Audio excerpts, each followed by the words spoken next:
వాళ్ళందరినీ మన సైనికుల్ని వాళ్ళ బంకర్ల నుంచి తీసి వాళ్ళ బెడ్లు తీసి వాళ్ళని పడుకోబెట్టండి, మన కింద పడుకుందాం. వాళ్ళకి మన లొంగిన సైనికులు, ఓడిపోయిన సైనికులు అయినా కానీ వాళ్ళ సైనికులు మనం గౌరవిద్దాం. అంటే ఈ దేశం అంత గొప్పది. ఇది ఈరోజు 11 వచ్చినాయి, రేపొద్దున 1 రావచ్చు, అది మనకి ఇష్యూస్ కాదు. మనకు 1 వచ్చినప్పుడు వాళ్ళకు కూడా 1 రావచ్చు కదా రేపొద్దున. అంటే హెచ్చు తగ్గులు పెరుగుతూ ఉండే పెద్ద ఇష్యూ కాదు. కానీ నేనేంటంటే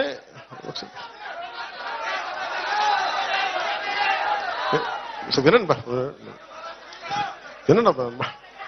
వినండి నా మాట కాదు. ఇది నేను ఎందుకు 11 అంటే అలాగే అయినా అయిపోయినాయి కదా, వెళ్ళిపోయారు కదా పాపం, ఎందుకు మళ్ళీ బాధపడి ఎన్నిసార్లు బాయ్ చెప్తాను? చాలు బాయ్ చెప్పారు, చాలు సంతోషించండి. ఓ రోజు బాయ్ బాయ్ కుదరదు, ఒకసారి బాయ్ చెప్తే చాలు. ఇది ఒక నిమిషం. ఇది అంటే నేనేం చెప్తానంటే, నువ్వు తల ఎగరేయకు విజయంలో. మనం తల ఎగరేయద్దు, మనం తల ఎగరేయం. వాళ్ళకి 11 రానివ్వండి, 1 రానివ్వండి, అయినా కానీ మనం తల ఎగరేయం. ఎందుకంటే మనందరిది ప్రకృతి ఏమి నిర్ణయిస్తో దాని మూలంగా వెళ్తాం. వాళ్ళకి 151 సీట్లు ఇచ్చి పరీక్ష పెట్టింది కాలం. ఆ కాల పరీక్షలు తట్టుకోలేకపోయారు. 151 సీట్లు రాగానే వాళ్ళు ఏమనుకున్నారు, ఏదైనా చేసేయచ్చు అనుకున్నారు. అలా చేయడానికి కుదరదు. అందుకనే వాళ్ళకి అది మన పాఠం. అది మనం వాళ్ళని తగ్గించడానికో ఇవన్నీ కాదు. నేను ఓడిపోయినా, నేనేం చెప్పాను, వాళ్ళు ఓడిపోయినా కానీ నాకు వ్యక్తిగత కక్షలు ఏమి ఉండవు. సిస్టమిక్ కరెక్షన్సే ఉంటాయి. సిస్టమిక్ కరెక్షన్స్ కొంతమంది వ్యక్తులు దొరికితే దానికి పర్యవసానం వాళ్ళు ఎదుర్కోవాలి తప్ప, పర్సనల్గా నువ్వు ఆ రోజు ఏవి చేశారు ఆ సిస్టమ్, అలాంటి వ్యక్తిగత ద్వేషాలకి, దాడులకి నేను దిగను. మన వాళ్ళని కూడా దిగద్దని నేను కోరుకుంటున్నాను. తేడా మన అదే చూపించాలి. మనకి వాళ్ళకి ఏంటి తేడా? మనం చేయాల్సింది ఏంటంటే వాళ్ళలా కాకుండా ఉండటం మనం చేయాల్సింది. మీకున్న శక్తి అలా ఏంటంటే హ్యావ్ డిసిప్లైన్. చూడండి బాబు, ఇలాంటివన్నీ మీరు చూసుకోండి, నేను అడగను, నేను ఎంకరేజ్ చేయను. నాకు నిజంగా నాకు తల్లి సాక్షిగా చెప్తాను కదా, నాకు వాళ్ళు ఎవరో, నేను నిజంగా చెప్తాను, ఎవరి మీద ఆసక్తి ఉండదు. నాకు బోల్డంత పని ఉంది. నాకు తిట్టడానికి కూడా సమయం లేదు. నాకు చేసుకోవడానికి బోల్డంత పని ఉంది. నాకు చదువుకోవడానికి బోల్డన్ని ఫైల్స్ ఉన్నాయి. మీరు ఎవరిని చూసుకోవద్దు దయచేసి. మీ దండం పెడితే మీరు కామ్గా ఉన్నాను. మీ పనులు మీరు చూసుకోండి చాలు. ఇంకోటి ఒక నిమిషం, మనకు కావాల్సింది ఈ రోజున చాలా నిలకడ కావాలి. 21 సీట్లు ఇచ్చి ప్రజలు మనల్ని గుండెల్లో పెట్టుకున్నప్పుడు దాన్ని చాలా బాధ్యతగా ముందుకు తీసుకెళ్దాం. ఎలా దీన్ని పటిష్టం చేద్దాం, ఎలా దీన్ని ఇంకొంచెం ముందుకి బలంగా తీసుకెళ్దామని ఆలోచించాలి తప్ప దాడులు చేయడం, ఇబ్బంది పెట్టడం, ఇది చేస్తే ఏమైపోతుంది, వాళ్ళు మనలో మనుషులే కదా, వాళ్ళు బయట వాళ్ళు కాదు కదా. నేను చాలాసార్లు చెప్పాను, వైసీపీ నాయకు నా శత్రువు కాదు, నా ప్రత్యర్థి కాదని. ఆయన అలా అనుకుంటాడేమో నాకు తెలియదు, కానీ నేనైతే అలా అనుకోను.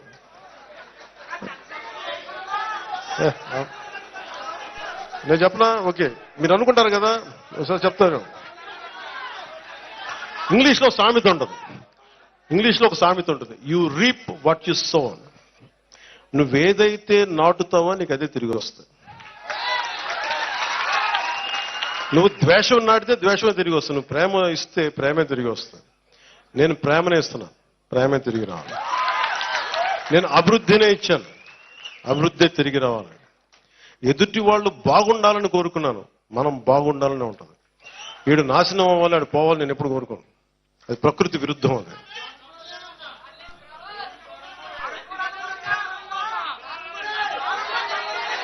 ఓకే. ఇవన్నీ అందుకని మిమ్మల్ని అడిగేది ఏంటంటే, మీరందరూ అవన్నీ తల్లి చూసుకుంటుంది, మనకి ఎందుకు? జగజ్జనని, విశ్వమాత, విశ్వజనని, ఎవరిని ఎలా ఉంచాలో ఆవిడ ఆ తల్లి చూసుకుంటుంది. మన పని ఏంటి, మన పని చేసుకుంటాం. ఎందుకంటే మనం ఎవరికి ఏం చేయక్కర్లే, మనం చూస్తూ ఉంటే చాలు.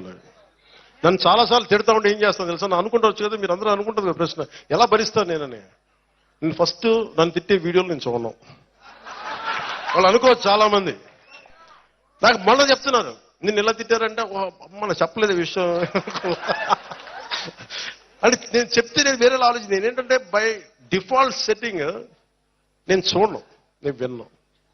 నేనేం నమ్ముతానంటే తల్లి నా గుండెల్లో నువ్వు ఏది మంచి అదే చేయనివ్వు, నన్ను ఏది వినాలో అదే విననివ్వు, దేనికి స్పందించాలో దానికే స్పందింపచేయి. ఇంకా నన్ను ఎన్ని రకాలుగా నేను చూడను కూడా చూడను నా గురించి. సో అందుకే నన్ను ఎవరిని తిట్టినాగా నాకు అర్థం కాదు. అట్లాగా ఎవరు తిట్టినట్టు ఉండదు.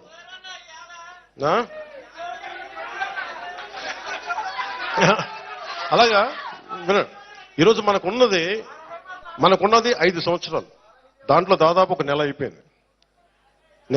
ప్రతిరోజు ప్రతి గంట చాలా కీలకం.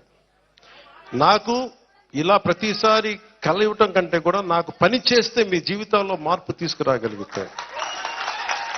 అలాగే జన సైనికులందరికీ చెప్తున్నాను, ముఖ్యంగా యువతకి చెప్తున్నాను, అమ్మ మిమ్మల్ని ఎక్కడ మర్చిపోతాం తల్లి, మీరు నా మీద కోపపడతట్లా.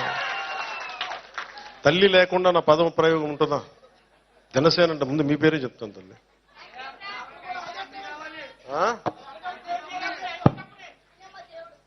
రాగానే మొత్తం ఏమంటా తల్లి, అల్లావుద్దీన్ అద్భుత దీపం తీసేయడానికి ఐటీ కంపెనీ ఇదిగో తీసుకో, ఇంకేం కావాలి చెప్పి ఇచ్చేస్తా.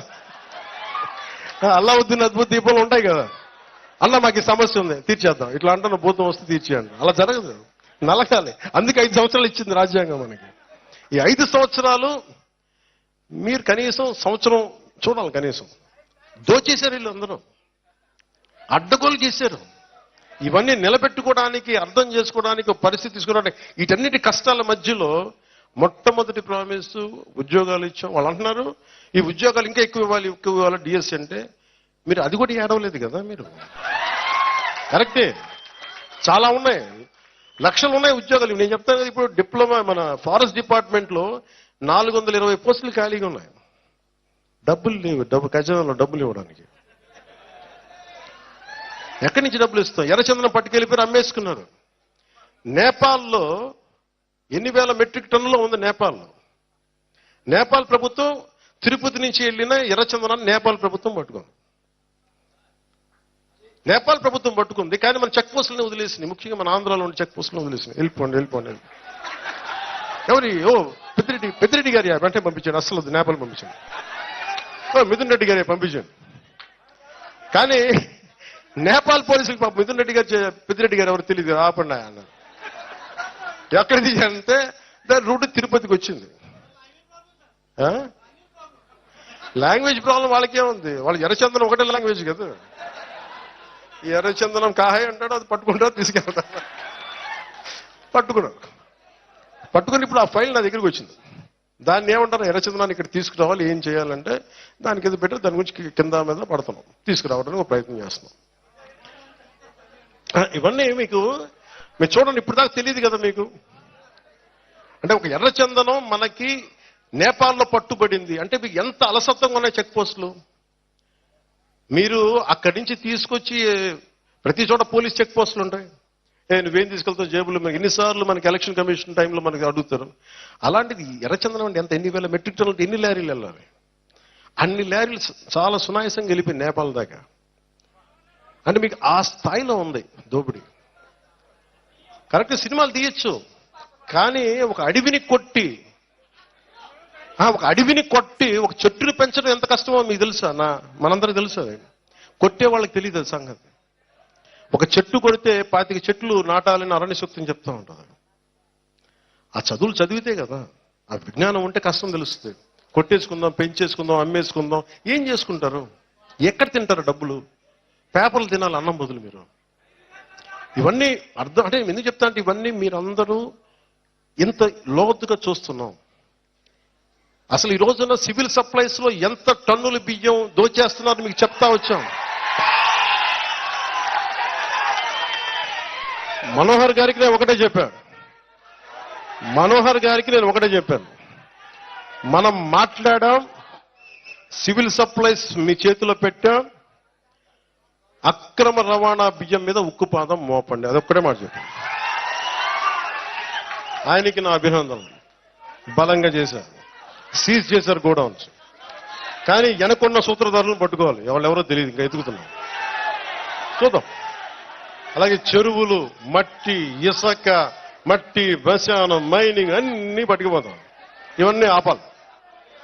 ఇదేంటంటే ఇది మేము ఒక్కలం చేసేది కాదు. ఒక తెలుగుదేశమో, జనసేనో, భారతీయ జనతా పార్టీ నాయకులు, గౌరవ ముఖ్యమంత్రి చంద్రబాబు గారు కాదు, మీరందరూ కలవాలి. దీంట్లో ఒక మార్పు రావాలి అంటే మీరందరూ కలిస్తే తప్ప మార్పు రాదు. అలాంటి మార్పుకి మన పిఠాపురంలో శ్రీకారం చుట్టాం. ఆ మార్పు ఒక రోజున ప్రపంచం ఇటువైపు చూస్తుంది. ప్రపంచ దేశాలు పిఠాపురం వైపు చూస్తాయి. ఆ తల్లి శ్రీపాద శ్రీవల్లభుడు సాక్షిగా చెప్తున్నాను. దానికి నేను ఒక సైనికుడిలా పనిచేస్తాను తెలియజేసుకుంటూ, మీ అందరూ భాగస్వామ్యంగా కావాలని కోరుకుంటూ, జనసేన నాయకులకి ప్రతి ఒక్కరికి పేరు పేరున ధన్యవాదాలు తెలుపుకుంటూ, ల్యాండ్ టైటిలింగ్ యాక్ట్ ఆ రోజు మీరు అడిగారు కదా, మీరే కదా ఆ రోజు మొత్తం నా ల్యాండ్ టైటిలింగ్ యాక్ట్ మీ బాధ భరించలేక దాన్ని చేసేవాడు. పాపం మీరు ఎంత తిరిగారు, రోడ్డు మీద పట్టుకొని నా భూమి తీసేశారంటే అది మారుస్తామని తెలియ మీకు అందరికీ ప్రత్యేకించి పేరు పేరున ధన్యవాదాలు తెలుపుకుంటూ సెలవు తీసుకున్నాను. జై జనసేన, జై హింద్.